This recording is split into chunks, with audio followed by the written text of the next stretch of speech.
L'emploi du temps, c'est le premier acte pédagogique d'une équipe de direction, d'un chef d'établissement.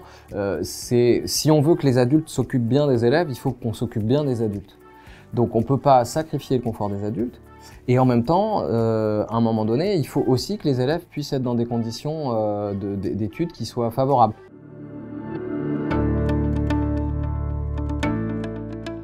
Donc j'avais évidemment à cœur de toute façon de réussir des emplois du temps, mais voilà, de démarrer sur de très bonnes conditions.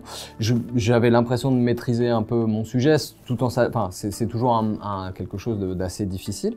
Et j'ai pris donc tous les éléments disparates dont j'ai parlé là quand on réalisait les emplois du temps, et notamment les emplois du temps des enseignants d'éducation physique et sportive.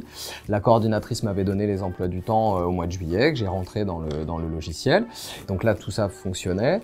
Les vœux des professeurs étaient plutôt respectés. À l'après-rentrée, on distribue les emplois du temps, les collègues les regardent et la plus grande partie des collègues étaient très contents parce que ça correspondait à leurs vœux.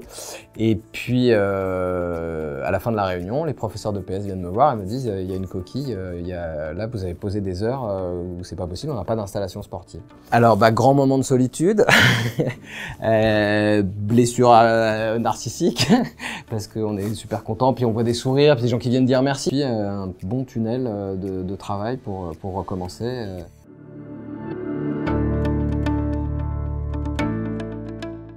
Enfin, moi, je trouve que c'est extrêmement important de réintroduire le statut de l'erreur entre adultes. Donc j'ai dit que je m'étais trompé, que j'étais désolé, et ils ont compris, ils m'ont pas accablé. J'ai pris le temps, donc j'ai retravaillé.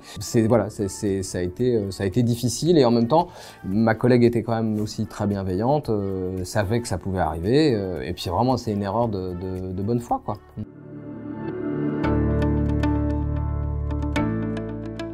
Ce que je donnerais comme conseil à des collègues qui débutent sur ces questions des emplois du temps, c'est toujours d'avoir effectivement un regard extérieur. Et parfois, quand on comprend pas quelque chose, même d'en discuter avec des gens qui sont pas du métier. Et puis, de faire revérifier son travail.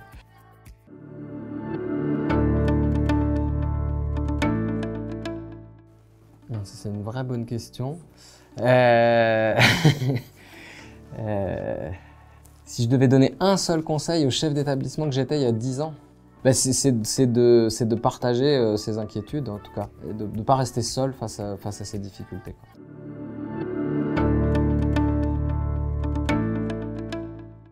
Pour moi, c'est un métier de relation, donc ce qui me booste, c'est quand même les élèves. C'est de passer à certains moments. Ce matin, je suis passé dans un couloir, j'ai vu un groupe de gamins sortir en rigolant alors que c'était la récréation, et ils étaient en train de se marrer, ils venaient de faire un truc, et puis je suis passé, j'ai vu une prof, vraiment les enfants venaient de sortir, et la prof aussi avait le sourire aux lèvres. Ils venaient de faire un truc ensemble dans un petit groupe, un petit moment comme ça, et ils étaient contents du moment qui venait de passer. Voilà, je me dis, ça fonctionne, quoi.